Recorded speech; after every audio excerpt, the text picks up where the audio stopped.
O momento que a gente está vivendo agora, diante desse cenário político, eu acho que mais do que nunca exige um confronto interno, algo que é essencial dentro da psicologia junguiana, dentro dos estudos junguianos, dentro do consultório junguiano.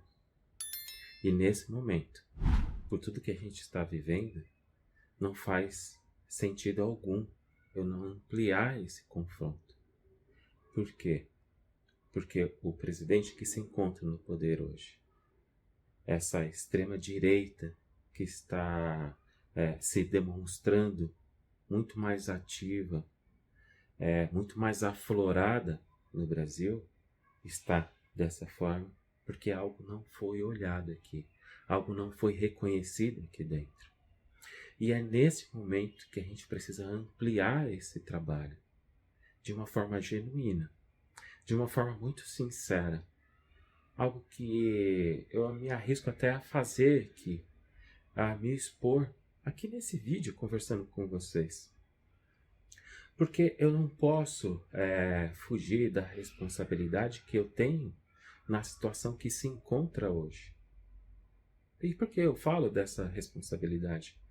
Porque lá atrás eu não me posicionei. Lá atrás eu achava que eu não deveria me meter na política por conta de não entender e me achar um ignorante dentro desta área. Por conta de também não concordar muito com alguns discursos e alguns aspectos que um lado colocava naquele momento, e aí eu preciso dar os nomes aqui, né?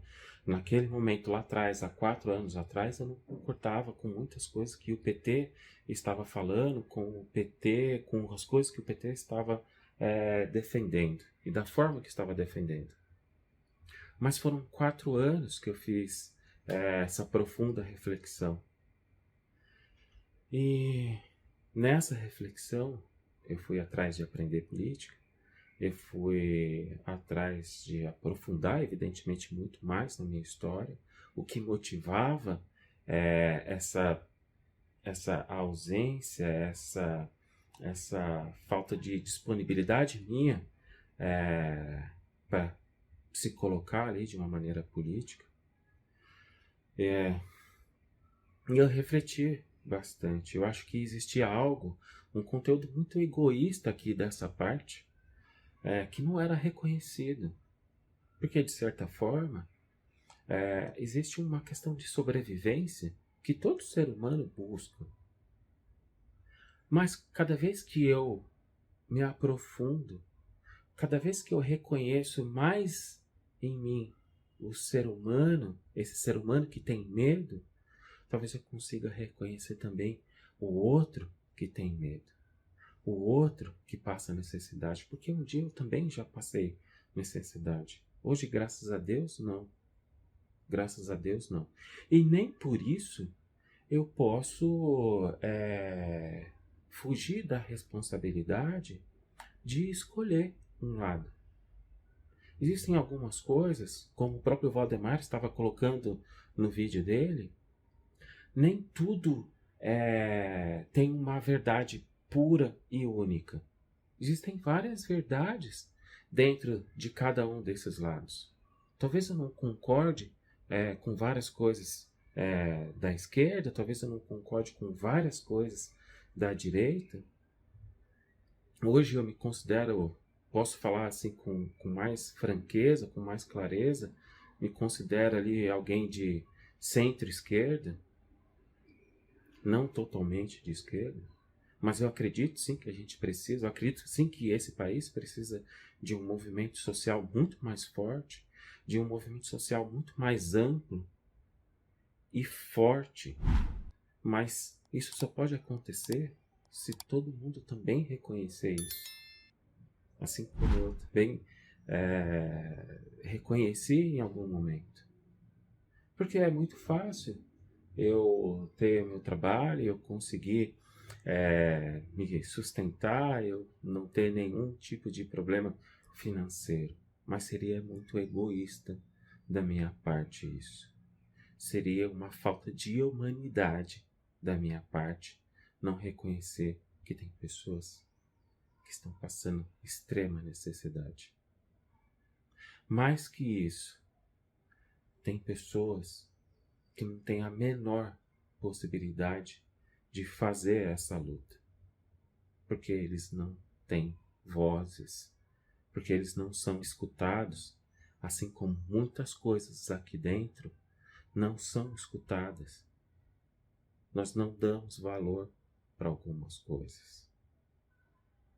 Então, a partir do momento que eu começo a me aprofundar de uma maneira muito genuína, de uma maneira muito honesta, não tem como você ficar alheio aos problemas sociais, porque eles fazem parte de um problema humano.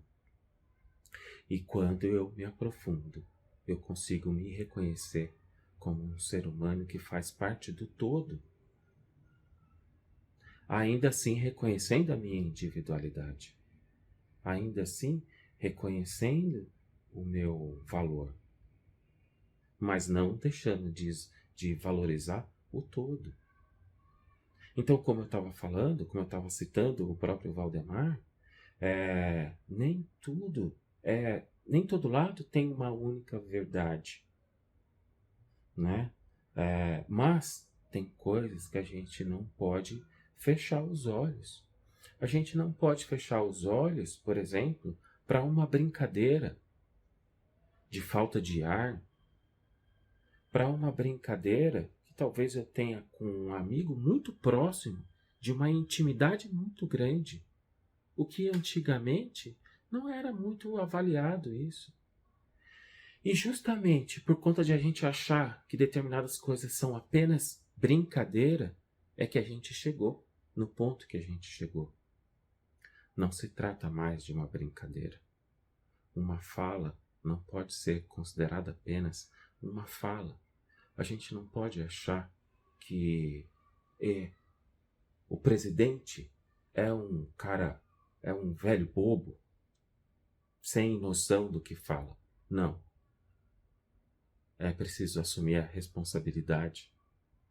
Assim, quando a gente assume a responsabilidade, mesmo das coisas que eu sou inconsciente. E é justamente isso que a psicologia dá pra gente. A possibilidade de assumir a responsabilidade em momentos como este também. Eu posso não concordar em todas as falas do lado que o PT defende, mas nesse momento eu acredito que é o melhor caminho. Não o único, é verdade, mas o melhor caminho para que uma coisa muito importante seja preservada. O direito de escolha de cada um. O direito de liberdade política de cada um. O direito de liberdade social de cada um. Talvez eu não concorde com algumas coisas do Lula, mas eu também tenho que reconhecer que algumas atitudes em mim eu também não concordo. E nem por isso eu deixo de ser menos humano. Nem por isso não concordar às vezes com o Lula não quer dizer que ele não tem aspectos que sejam melhor hoje em dia. Talvez a gente fale até um pouco da justiça, de que ele foi condenado, mas a gente precisa lembrar que aquele que condenou não estava erguendo a mesma espada daquela deusa que está com os olhos vendados e que não escolhe nenhum lado. Ela só vai se decidir por aquele lado que for mais convincente. Porém, essa defesa, ela precisa ser honesta. E ela não foi honesta no passado. Então, que seja feita justiça. Que seja feita justiça. Talvez muitos vão falar que ele foi condenado, que houve um erro ali de trâmites e protocolos, mas algo influenciou aquelas decisões. E mais do que nunca isso está claro. Esse aspecto da sombra ali, do desejo de poder, que estava se manifestando e que se manifesta hoje, através dessa busca desenfreada por permanecer no poder. Por permanecer de uma maneira onde existe só um que decide, e não mais a ampla vontade. Então a gente precisa se colocar assim. Esse é o momento que a gente precisa se reconhecer humano. E perceber que talvez em alguns momentos lá atrás, a minha ausência, a minha falta de decisão fez diferença e está fazendo diferença hoje. Eu posso ter um amigo, olha, tem um amigo que ele sempre me fala uma coisa. Existem determinadas coisas nessa vida que talvez eu possa não aprovar, mas nem por isso não preciso não aceitar. Eu posso aceitar o Lula. Não aprovo algumas coisas, mas eu aceito ele. Do outro lado, não é possível. Não é possível porque não existe o mínimo de humanidade. E quando falta humanidade, falta tudo. Falta tudo, e se eu não reconhecer isso em mim, que ser humano eu sou? Que ser humano eu posso ser carregando a possibilidade de fazer uma escolha totalmente equivocada, totalmente egoísta? Que sombra é essa que estaria rondando em mim? Então esse é o momento que a gente precisa se posicionar. Em alguns momentos eu vi que uma pessoa falava para mim: psicólogo não se posiciona. Mas eu sou analista. Não sou psicólogo, mas sou analista. E eu acho sim que a gente precisa se posicionar. Porque o que está acontecendo lá fora está acontecendo aqui dentro. E se eu não reconheço isso como analista, meu trabalho não faz sentido. Então, talvez eu até possa sofrer algumas consequências por conta desse vídeo, mas acho que é o momento. Eu acho que é o momento de se posicionar como a psicologia junguiana exige. Como a psicologia junguiana exige que a gente assuma uma responsabilidade. E eu assumo a minha responsabilidade como ser humano.